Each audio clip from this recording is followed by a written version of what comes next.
ഇന്നത്തെ കാലത്ത് വളരെ കൂടുതൽ അറിയേണ്ട മനസ്സിലാക്കേണ്ട ഒരു കാര്യമാണ് ഉലമാക്കളോടുള്ള ആദരവ് എന്നത്.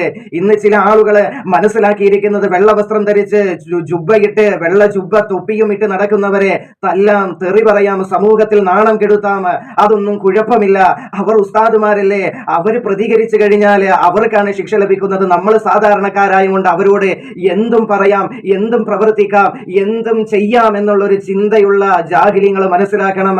മഹാനായ ഇമാം ഷാഫി റളിയല്ലാഹു അൻഹു പറയുകയാ, പ്രതികരിക്കേണ്ടടുത്ത് പ്രതികരിക്കാത്തവന് അവന് കഴുതയാണെന്ന് മഹാനായ ഷാഫി റളിയല്ലാഹു അൻഹു പറയുമ്പോൾ ഇങ്ങനെ എന്തും ഉസ്താദുമാരെ പറയാം, അതിൽ കുഴപ്പമില്ല, നമ്മൾ സാധാരണക്കാരായതുകൊണ്ട് അള്ളാഹ് നമുക്ക് പുറത്തു തരും, അവര് പ്രതികരിച്ച അവർക്ക് അള്ളാഹു ശിക്ഷ നൽകും എന്ന് ചിന്തിക്കുന്ന ചില ജാഹിലിങ്ങളോട് പറയാനുള്ളത്, ഒരു മനുഷ്യനോട് എങ്ങനെയാണ് സംസാരിക്കേണ്ടത്, പെരുമാറേണ്ടത് എന്നൊക്കെ ഒരു സാംസ്കാരിക ബോധം ഉണ്ടാക്കിയെടുക്കാൻ ഒരു മുഅ്മിനായ മനുഷ്യന്റെ കടമയാണെന്ന് മറന്നുപോയതാണ്.